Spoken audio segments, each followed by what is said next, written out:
Hello बच्चों, कैसे हो। लास्ट क्लास में किया गया था AC circuit containing resistance only. उसमें क्या देखा था, रेजिस्टेंस में फ्रीक्वेंसी पे रेजिस्टेंस एक तो डिपेंड नहीं करता है, और दूसरा आई नॉट का वैल्यू हमेशा ई नॉट से कैसा होगा, छोटा होगा, क्योंकि आई नॉट आता है E not divided by are करके आता है। ठीक है।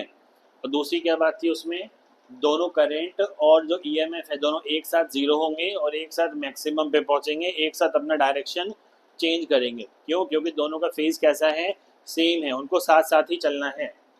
आज पढ़ेंगे in an AC circuit containing inductance only पढ़ेंगे। ठीक है। तो अब एक आता है इंडक्टर।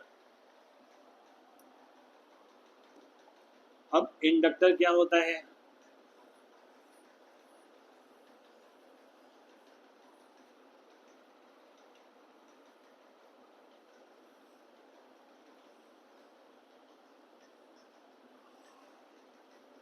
तो यहाँ E इक्वल टू क्या आएगा, E naught sine omega T. Inductor को एल से डिनोट करते हैं, इंडक्टर को एल से डिनोट करते हैं, और इसकी जो यूनिट होती है, unit unit of L is क्या पढ़ते हैं उसको, हेनरी पढ़ते हैं। यूनिट ऑफ एल इज क्या पढ़ते हैं, हेनरी पढ़ते हैं। ठीक है।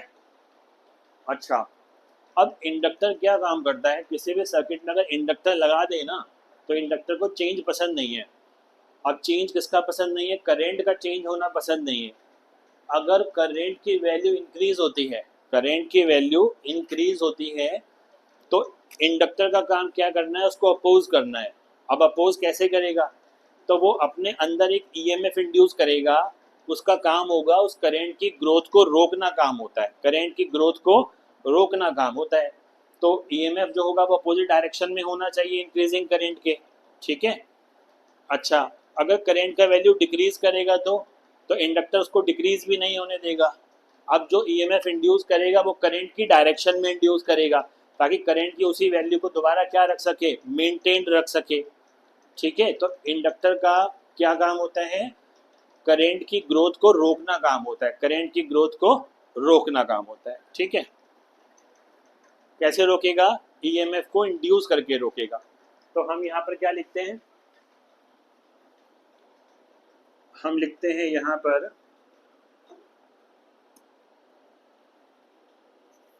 EMF induced in the coil is given by E equal to minus L di upon dt। di upon dt, देखो यहाँ पर इसको di upon dt मतलब चेंज ऑफ करेंट है, चेंज ऑफ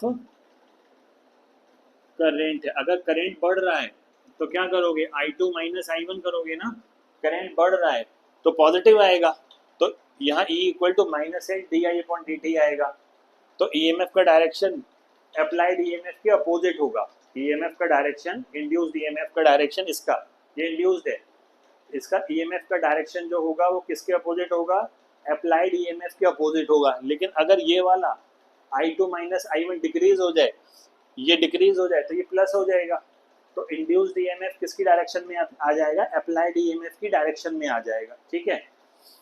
तो हम यहाँ लिखते हैं ईएमएफ अप्लाइड, जो हम ईएमएफ क्या करेंगे, अप्लाइड करेंगे, is equal to minus EMF induced होता है, ईएमएफ इंड्यूस्ड। और अप्लाइड वाला ईएमएफ कौन सा है हमारा, ये है। तो मैं बोलता हूँ E इक्वल टू माइनस, इसकी वैल्यू डालेंगे तो ये हो जाएगा plus L D I upon कितना आ जाएगा, डी टी आ जाएगा। ठीक है। डी आई अपॉन कितना आ जाएगा, डी टी। अब E की वैल्यू डाल देते हैं, E naught sine omega T, यहाँ D T equal to L, और यहाँ कितना, D I. Integrating both side, D T और डी आई आ रहा है यहाँ पर, तो इंटीग्रेटिंग बोथ साइड कर देते हैं इसको। ठीक है। तो यहाँ पर तो डी आई का इंटीग्रेशन क्या होता है, आई हो जाएगा। इसका इंटीग्रेशन क्या, ई नॉट तो कांस्टेंट ही है, साइन का क्या होता है, माइनस का कॉस होता है, माइनस का कॉस ओमेगा टी। और ओमेगा को फर्दर करेंगे तो डिवाइड में लिखेंगे, तो अपॉन में कितना आ जाएगा, यहाँ से ओमेगा आ जाएगा। तो मेरे को मिला I equal to minus E naught upon क्या मिला, ओमेगा एल, और यहाँ पर मिला मुझे कॉस ओमेगा टी मिला, कॉस ओमेगा टी। ठीक है, अच्छा अब यहाँ minus E naught upon X L है, तो इसको लिख सकते हैं sine pi by two minus omega T. Sine cos omega T क्या होता है, sine pi by two minus omega T होता है। ठीक है, अच्छा अब ये माइनस साइन है बाहर, तो इसको अंदर भेजो।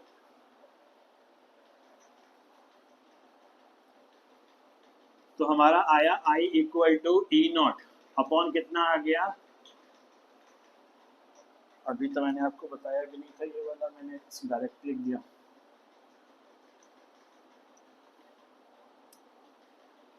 यहाँ आया ओमेगा एल और यहाँ आया minus E naught upon omega L, और यहाँ पर sine pi omega T minus कितना आ गया, पाई बाई टू आ गया, omega T minus pi by to.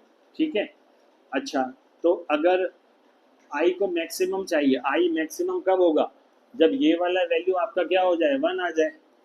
तो मैं लिखूंगा for I to be maximum, जो साइन होता है omega T minus pi by two should be equal to किसके बराबर होना चाहिए, 1 के बराबर होना चाहिए। तो I equal to E naught upon क्या आ रहा है, ओमेगा एल आ रहा है। तो अब इस आई को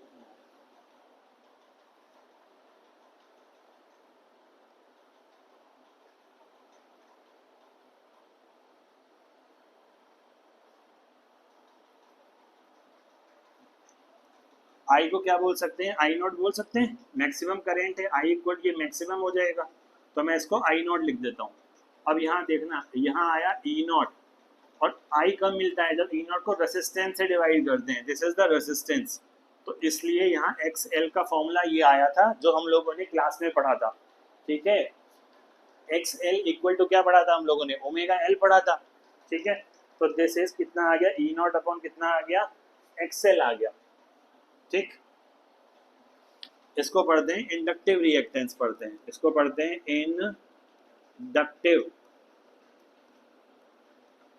इंडक्टिव रिएक्टेंस पढ़ते हैं, और इसकी जो यूनिट होती है वो ओम्स होती है, रेसिस्टेंस है तो ओम्स ही होगी। ठीक है, अच्छा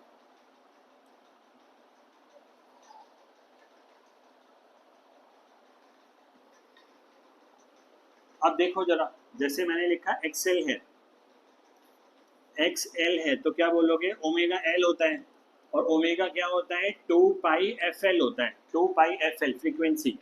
तो अगर मैं बोलता हूँ if frequency increases,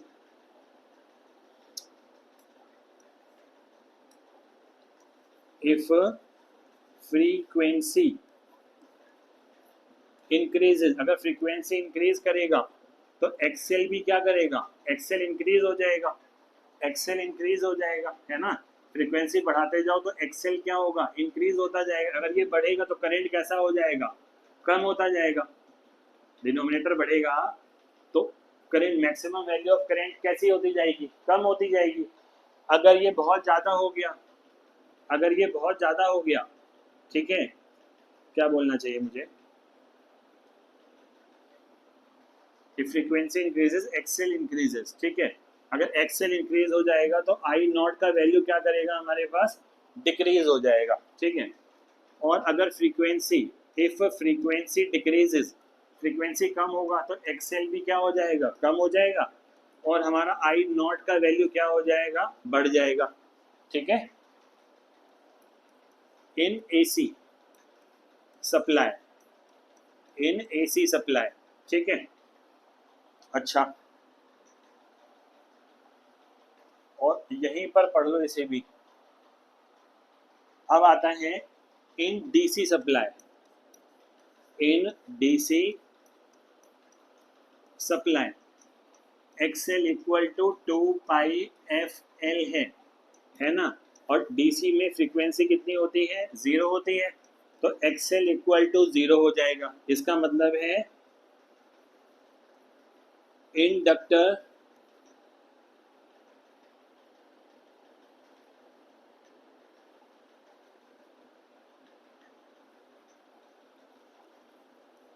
offer no opposition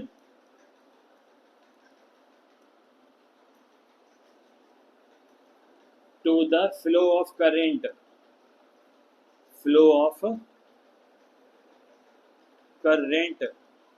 in DC supply in DC supply ठीक है। अब आ जाओ इंपॉर्टेंट पार्ट पे।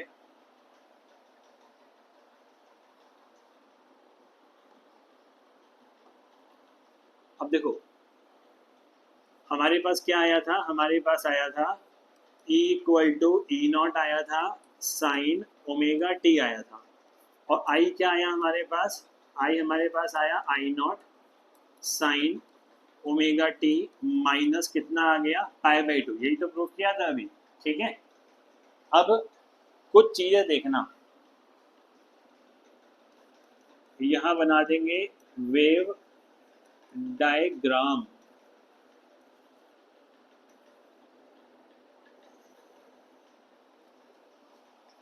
अब यहां देखो, जैसे मैंने बोला t इक्वल टू 0 पुट करो, जरा मैं ध्यान से देख लेना, बिल्कुल ध्यान से समझोगे तभी आएगा समझ में।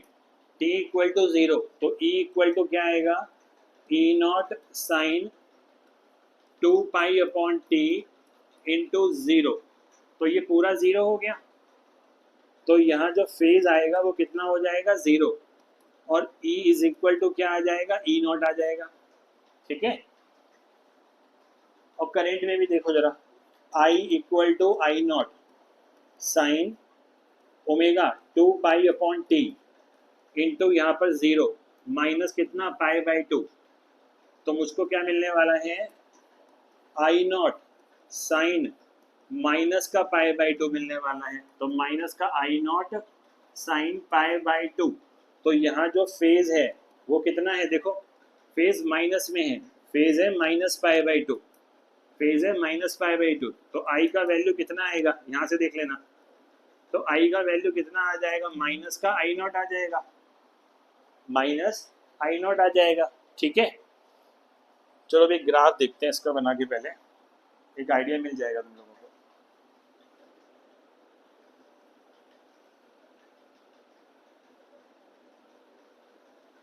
यहाँ 0 है, यहाँ t बाई 2 है, और यहाँ t है, ठीक है।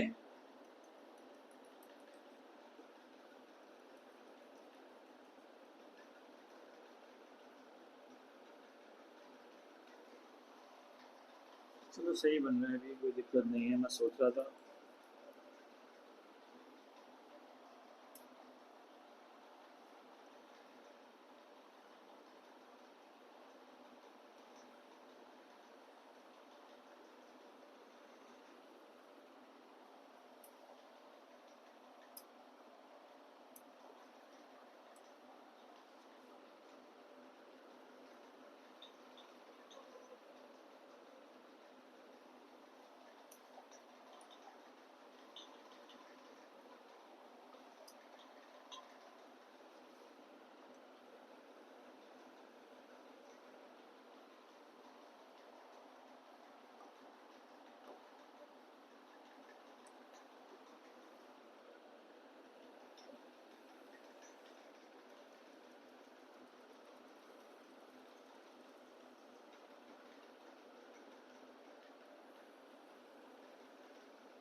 देखो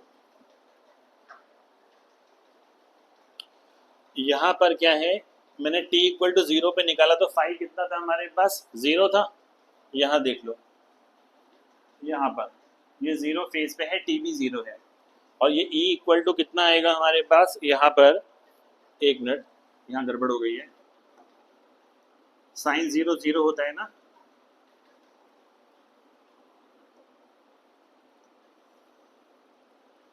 देखो गलती पकड़ में आ गई, यहाँ पर कितना है तो यहाँ पर t इक्वल टू 0 है तो 0 पुट किया तो फेज 0 आया। आगे वाला देखते हैं, केवल ये वाला पोर्शन फेज 0 है और e का वैल्यू किसके बराबर आ गया, 0 के, तो ये रहा मेरा 0। अच्छा, अब जरा यहाँ देख लो एक बार, यही इंपॉर्टेंट है, बच्चों को थोड़ा यही परेशान करता है। ये रेड चला रहा हूँ तो ब्लू आ रहा है, ब्लू चला रहा हूँ तो रेड आ रहा है। यहाँ पर ये वाला वैल्यू कितना है, ई नॉट है, और ये वाला अगर देखूं मैं यहाँ पर तो ये वाला माइनस का ई नॉट है। अब बताओ, जब टाइम 0 है, बात समझने वाली बात यहाँ पर है, जब टाइम 0 है तो इसका तो फेज कितना है, 0, ठीक है, यहाँ पर है फेज 0 है, क्योंकि आपको याद है थोड़ा सा कि ये वाला कितना होता है, π/2 होता है। अब उस वक्त पे करंट की कहाँ पर है, करंट की वैल्यू माइनस, हाँ, करंट की वैल्यू माइनस आई नॉट होनी चाहिए। करंट की वैल्यू कितनी होनी चाहिए, माइनस आई नॉट, और फाई कितना होना चाहिए, -π/2 होना चाहिए, ठीक है। अच्छा, अब एक बात जरा मेरी थोड़ी ध्यान से समझना, यहाँ थोड़े बच्चे कंफ्यूज हो जाते हैं कैसे चल रहा है ये चीज़ें। इसको ऐसे देखो, ये 0 है, ये π/2 है, अगर इस कर्व को ऐसे ले जाऊं तो ये वाला क्या बनेगा, ये वाला -π/2 बनेगा। तो 0 से इधर, जस्ट इधर कितना बनेगा, -π/2, ठीक है। थोड़ा सा आगे एक स्टेटमेंट और लिखते हैं, तुमको समझ में आ जाएगा, थोड़ा जोर तो डालना पड़ेगा दिमाग पे। अब मुझे ये पता है, अब देखो मुझे ये पता है,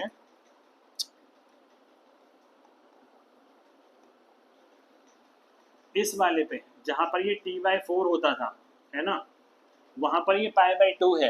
तो देखो जरा, जब यहाँ पर t का वैल्यू π/4 है तो e is equal to E naught sine 2π/t into कितना आएगा, t/4 आएगा, ये कटा 90, तो तुम्हारा आ गया ई नॉट साइन π/2, और ये आ जाएगा ई नॉट, समझे। अब फेज कितना है, π/2 है, ये ना π/2। अब जरा आई पे देखो, आई इक्वल टू क्या था मेरे पास, आई नॉट था, साइन था 2π/t इंटू टी मतलब π/4 माइनस कितना, π/2, ये है, ये कैंसिल हो गया, 2 आ गया, π/4 है ना, हाँ। तो यहाँ पर कितना मिला मुझे, मुझे मिला आई नॉट साइन 0, π/2 माइनस π/2 कितना हो गया, 0, तो ये कितना मिलेगा मुझे, आई नॉट मिलेगा।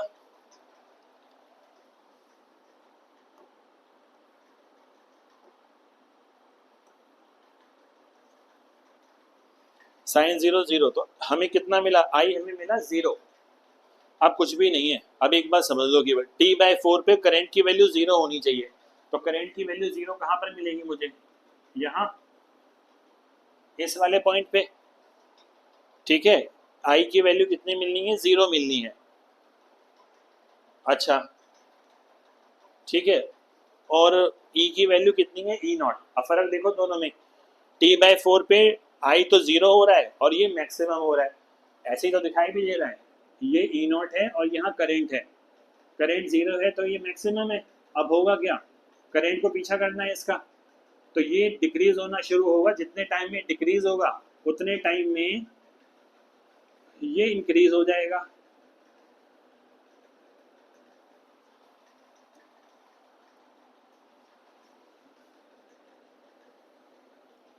ये देखो, अब यहाँ पर ई 0 हो गया, ये वाला कैसा हो गया, मैक्सिमम। अब ये नेगेटिव डायरेक्शन में जा रहा है यहाँ से, तो ये इसको पकड़ने के लिए क्या करेगा, ऐसा पहुंचेगा। अब यहाँ पर ये मैक्सिमम हो गया और यहाँ पर क्या हो गया, करंट 0 हो गया। अब करंट, अब ईएमएफ यहाँ जा रहा है, 0 की तरफ अप्रोच करेगा, ये 0 की तरफ करेगा, तो जब तक ये क्या हो जाएगा, ये यहाँ आ जाएगा, ठीक है। अब सवाल उठता है ये वाला कहाँ है, -π/2 पे आई नॉट होनी चाहिए वैल्यू, तो देखो क्या होगा,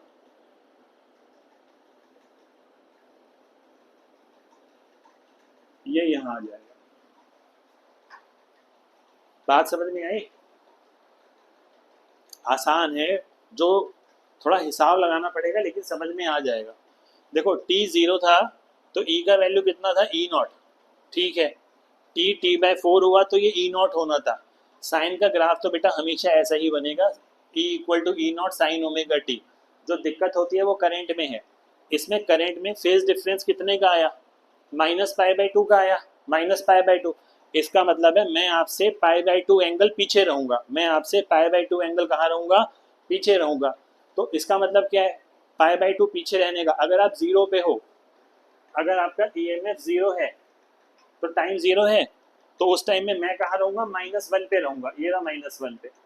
तो ये जो वैल्यू है वो माइनस कितनी है, आई नॉट है। ये वाला कितना है, आई नॉट है, ठीक है, पॉजिटिव में। और ये वाला जीरो हो गया और ये वाला फिर से कितना हो गया, माइनस का आई नॉट हो गया। अब इसका फेजर डायग्राम भी देख लो।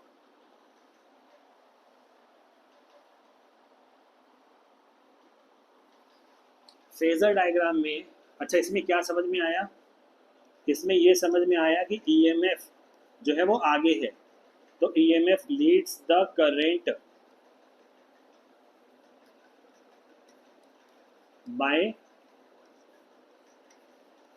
फेज एंगल ऑफ कितना, π/2, बाय फेज एंगल ऑफ π/2 आ गया, ठीक है। अब फेजर डायग्राम है,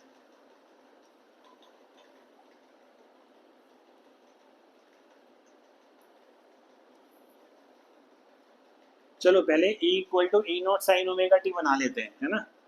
तो वो ये बना दिया मैंने, वो यहाँ पर है। एंगल कितना बन रहा है इसमें, ओमेगा टी। देखो ध्यान से, ये एंगल बन रहा है ओमेगा टी, ये हमारा है ई नॉट है। तो मुझे क्या पता है, डायरेक्शन हमेशा एंगल नापने का, देखो ये रखना anti clockwise, x positive x axis से एंटी क्लॉकवाइज, ठीक है। तो करंट इससे π/2 पीछे होना चाहिए। करंट कहाँ होना चाहिए, π/2 पीछे, तो π/2 पीछे बना दो, यहाँ रखो, थोड़ा सा ऐसे बना दो। इस वाले से थोड़ा वेक्टर ये कम रखना, तो ये वाला कितना हो गया हमारे पास, आई नॉट आ गया, ठीक है, दिस इज आई नॉट। इन दोनों के बीच का एंगल डिफरेंस देखो कितना है, ये है 90 डिग्री है। अगर ये 90 है, ये वाला, अगर ये वाला 90 है, तो ये वाला एंगल कितना होगा, क्या लिखोगे आप इसे, आप इसे लिखोगे 90 माइनस ओमेगा टी, ऐसे तो लिखेंगे 90 माइनस ओमेगा टी। लेकिन आप इसे कैसा मेजर कर रहे हो, एंटी क्लॉकवाइज, तो आपको क्या लिखना चाहिए, माइनस का 90 माइनस ओमेगा टी। तो ये लिखा जाएगा ओमेगा टी माइनस कितना आ जाएगा, 90, ठीक है, 90 मतलब π/2, ओमेगा टी माइनस कितना आ गया, π/2 आ गया। तभी तो बोलते हैं E is equal to E naught है,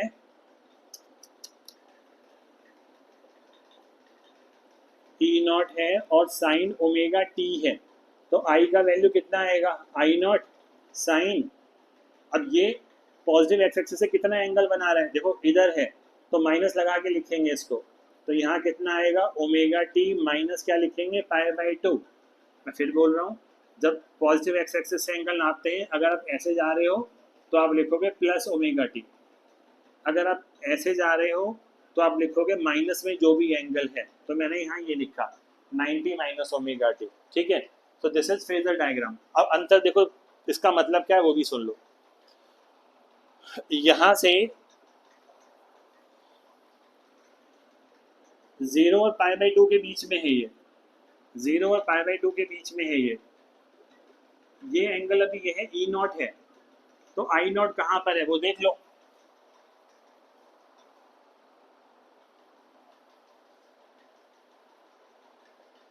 यहाँ देखो, यहाँ 0 से लेके π/2 तक देखो, 0 से π/2 तक ये वाली वैल्यू कैसी है, पॉजिटिव। ये वाली वैल्यू कैसी है, यहाँ से यहाँ तक पॉजिटिव है, और यहाँ से यहाँ तक ये कैसी है, नेगेटिव। नेगेटिव होते होते जीरो जाएगी। अभी ऑब्जर्व भी करवा दूंगा, ध्यान से सुनना एक बार। 0 से π/2 तक ई नॉट की वैल्यू धीरे धीरे बढ़ते बढ़ते मैक्सिमम तक पहुँच रही है, मैक्सिमम तक पहुँच रही है। जब ये 0 है तब ये मैक्सिमम पे है। अब जरा चेक करें, देखना फेज एंगल अगर ये 0 पे ले आऊं, ई नॉट को 0 पे ले आऊं, ये अगर ऐसा आ जाए तो ई नॉट कहाँ पहुंच जाएगा, ऐसा पहुंच जाएगा ना। ये ई नॉट है तो आई नॉट कैसा हो जाएगा, ऐसा हो जाएगा। तो मतलब आई नॉट कहाँ पर है, मैक्सिमम वैल्यू पे, और ई नॉट कहाँ पर है, 0 पे। फिर ये जैसा ही ऐसा घूमना शुरू करेंगे तो देखो ये वाली वैल्यू पॉजिटिव ई नॉट की तरफ बढ़ रही है, और ये वाली वैल्यू क्या हो रही है, कम होते होते होते होते 0 पे आएगी। ये ऐसे हो जाएगा इस तरीके से। यहाँ भी देखो वही हो रहा है, ये वाली वैल्यू कम होते होते 0 पे पहुंच गई, यहाँ ऐसा आ गया ये। ठीक, अब यहाँ देखो पाई बाई 2 से यहाँ कहीं होगा ना, पाई बाई 2 से यहाँ पाई के बीच में देखो, पाई बाई 2 से पाई के बीच में ये पाई बाई 2 है, और ये क्या है, पाई। ठीक है, यहाँ देख लो ये कम होता जा रहा है, और ये वाली वैल्यू बढ़ते बढ़ते 0 तक पहुंच रही है। अब क्या ऐसा है, चेक करो जरा, अभी ये ऐसा था, अब ये आगे घूमेगा तो कैसा जाएगा, ई नॉट इधर जाएगा, ई नॉट इधर, और ये कहाँ जाएगा, ऐसे जाएगा। तो जब ये पाई पे पहुंचेगा तो आई पाई बाई 2 पे पहुंचेगा, तो ये मैक्सिमम हो जाएगा प्लस में, और ई कितना हो जाएगा, 0 हो जाएगा। ई कितना हो जाएगा, तो 0। देखो ये कम होते होते कहाँ जा रहा है, 0 पे जा रहा है, पाई बाई 2 से पाई के बीच में। पाई बाई 2 से अगर ई नॉट यहाँ आ जाए और ये ऐसा जाएगा तो ये 0 तक पहुंचेगा, उतने ही टाइम में ये मैक्सिमम वैल्यू पे पहुंचेगा। क्योंकि अभी ऐसा है, जब ये घूमेगा तो ये बढ़ेगा ना, देखो इस फिंगर को देखना, ये ऊपर की तरफ जा रहा है, तो ये प्लस की तरफ जा रहा है, बढ़ते बढ़ते ये ऐसा हो जाएगा आई नॉट, और ये कितना, ई नॉट कहाँ पर है, ये पाई पे और ये पाई बाई 2 पे। खुद चेक कर लो, ये पाई बाई 2 पे था, ये वाला पाई पे आया। इस वाले को देखो मार्क कर देता हूँ, तुमको और समझ में आ जाएगा। बच्चे फेजर में रट्टा मारते हैं ज़्यादातर, तो ये वाला 0 है, ये वाला एंगल कितना है, माइनस का पाई बाई 2, ये वाला कितना हो जाएगा, 0 के आगे जाओ पाई बाई 2, ये वाला कितना हो जाएगा फिर हमारे पास पाई, अगर ये पाई है इधर तो ये वाला कितना हो जाएगा, 3 पाई बाई 2, ये वाला कितने पे पहुंचेगा, यहाँ 2 पाई पे, और ये वाला कितने पे पहुंचेगा, यहाँ पर ये पहुंचेगा यहाँ, ये 3 पाई बाई 2 पे पहुंचेगा। तो इन दोनों फेज में अंतर देखो कितना है, पाई बाई 2, इन दोनों में देखो पाई बाई 2, ये पाई बाई 2 और ये पाई, ये पाई बाई 2 और ये 0। समझ में आ गया। तो ईएमएफ क्या कर रहा है, आगे है, करंट उसका पीछा कर रहा है, ऐसे याद रखना। इंडक्टर का काम होता है करंट की ग्रोथ को रोकना, तो अगर इंडक्टर है वो करंट को रोकेगा, करंट को रोकेगा जब तक ईएमएफ कहाँ निकल जाएगा, आगे निकल जाएगा। ठीक है, कैपेसिटर में क्या होता था, कैपेसिटर को जब आप चार्ज करते थे तो पहले चार्ज पहुंचता था या वोल्टेज मैक्सिमम हो जाता था। कैपेसिटर पहले धीरे धीरे चार्ज स्टोर करेगा, एक चार्ज आया 1 वोल्ट बढ़ा, दूसरा चार्ज आया दूसरा वोल्ट बढ़ा, तीसरा चार्ज आया तीसरा वोल्ट बढ़ा। तो पहले चार्ज आ रहा है, उसके बाद वोल्टेज मैक्सिमम होती है, वोल्टेज बाद में होती है, करंट पहले पहुंचता है। तो कैपेसिटर में उल्टा होगा, करंट लीड करेगा, चार्ज को करंट से रिलेट कर दो, करंट लीड करेगा ईएमएफ को by the phase angle of pi by 2, उसमें करंट पाई बाई 2 आगे रहेगा। एक बहुत अच्छी बात समझा रहा हूँ, फिर सुन लो। यहाँ पर जब टाइम 0 लिया था, जब टाइम 0 लिया था, 0 मतलब यहाँ पे, तो फाई कितना आया था ईएमएफ का, 0 था, क्योंकि इसका तो ये 0 ही होगा ना। उस वक्त करंट के लिए कितना था, माइनस पाई बाई 2 था। तो करंट के लिए माइनस पाई बाई 2 कहाँ बनाना पड़ेगा, यहाँ बनाना पड़ेगा, क्योंकि वैल्यू कितनी बोला है। तो कहोगे सर अब हमें कैसे पता पड़ेगा, नीचे आएगा। अरे यहाँ पर आई की वैल्यू माइनस आई नॉट है, तो माइनस आई नॉट कहाँ मिलना है, नीचे मिलना है। तो जो भी नीचे माइनस आई नॉट आ रहा है उसको मार्क कर दो एंगल, ये रहा तुम्हारा एंगल माइनस पाई बाई 2। और ध्यान से अगर ऑब्जर्व करोगे तो इस डायग्राम को देख लो, यहाँ 0 है, यहाँ minus pi by 2, pi by 2 current ही पीछे है, यहाँ पाई बाई 2 है तो यहाँ 0 है। ये π/2 पे पहुंचा तो ये पाई पे पहुंच गया। ठीक है, किसी भी एक लाइन पे आप ड्रॉ कर दो। जैसे मुझे इस वाले पॉइंट पे चेक करना है, इस वाले पॉइंट के बाद क्या होने वाला है, तो इस वाले पॉइंट तक स्ट्रेट लाइन खींचो ऐसे, तो यहाँ पर ईएमएफ की वैल्यू बढ़ने वाली है। यहाँ देखो, ऐसे भी क्वेश्चन आ जाते हैं पेपर में, कहीं एक मार्क कर देंगे, बताओ इसके अगले स्टेट पे क्या होने वाला है। इसके अगले स्टेट पे ये कहाँ जाएगा, ये इधर जाएगा, ईएमएफ बढ़ रहा है। और अगले स्टेट पे करंट की वैल्यू क्या हो रही है, देखो करंट की वैल्यू क्या हो रही है, कम हो रही है, करंट की वैल्यू कम हो रही है। ये समझ में आया?